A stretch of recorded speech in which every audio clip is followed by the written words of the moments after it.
Greetings, dear listeners. Welcome to another lecture, where we delve into the intricacies of historical and modern movies alike. I am Professor Alexei, a humble explorer of Gothic literature, and joining me today is Priyanka, a brilliant doctoral candidate. Let's get started. Today we shall explore the 2024 film Nosferatu, a reimagining, if you will, of a classic that haunts the very roots of horror cinema.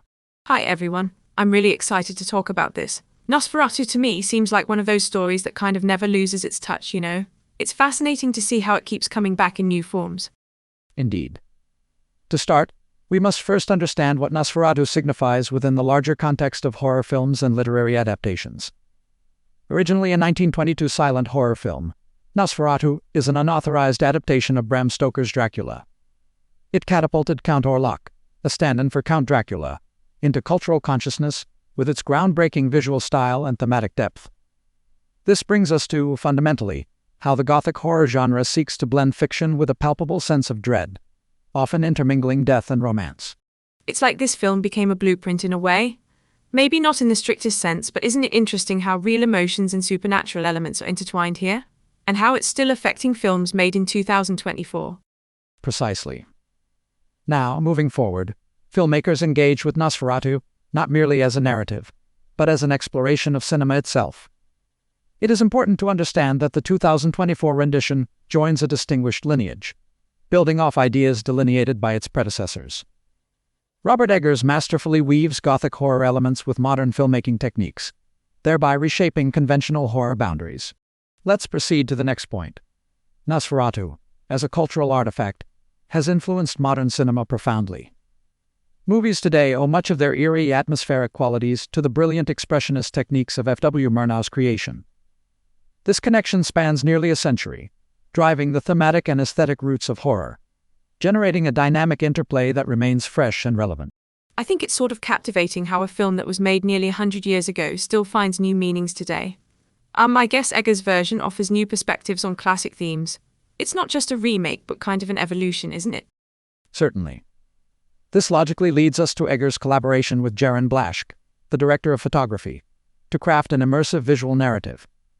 Their partnership, marked by the innovative use of light and shadow, mirrors the rich, emotive qualities of 19th-century Romantic art. This convergence of expressionism and contemporary cinematography creates a unique aesthetic texture that, arguably, keeps us tethered to the film's Gothic origins. In simpler terms, if we traverse the chronological timeline of Nosferatu, we find three pivotal developments. We begin in 1897 with Stoker's publication of Dracula, setting the framework for countless adaptations. Fast forward to 1922, when the original Nosferatu was introduced to audiences, providing a visual lexicon of horror. Finally, in December of 2024, Eggers' rendition expanded the narrative further, synthesizing past and present into an intricate tapestry of cinema. This kind of shows how Nosferatu isn't just a story about a vampire, but rather a reflection of its time, adapting with each new iteration. It makes me wonder how each new version reshapes our understanding of horror. Let's shift focus a moment to something more personal.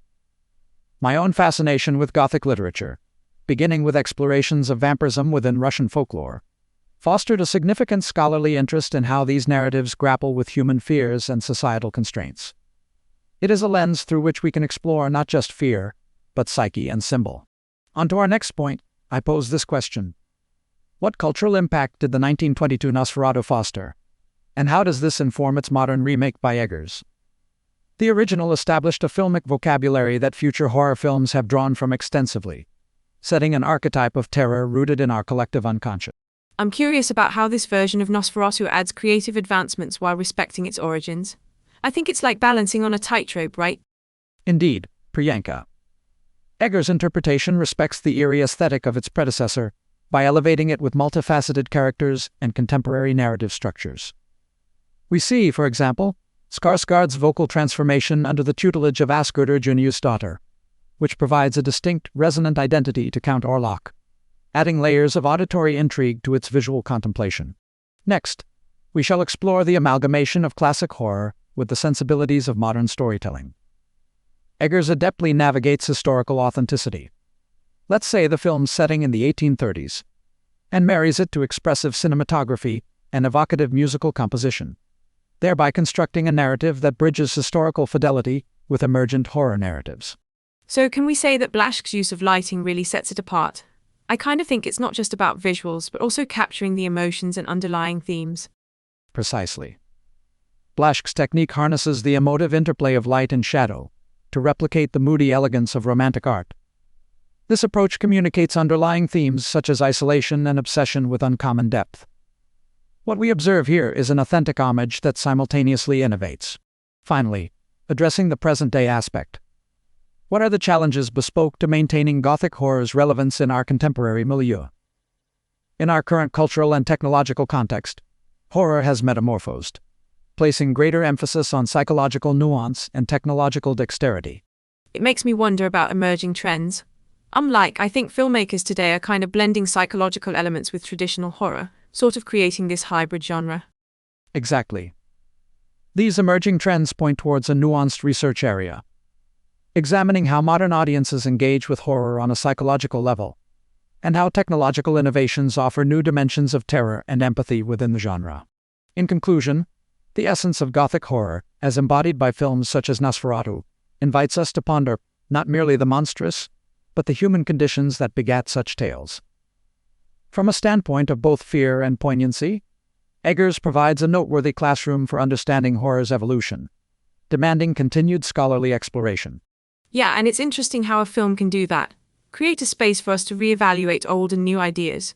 It makes me excited to see what's next for horror, especially on topics like film scores and character development. Thanks for tuning in and keep exploring.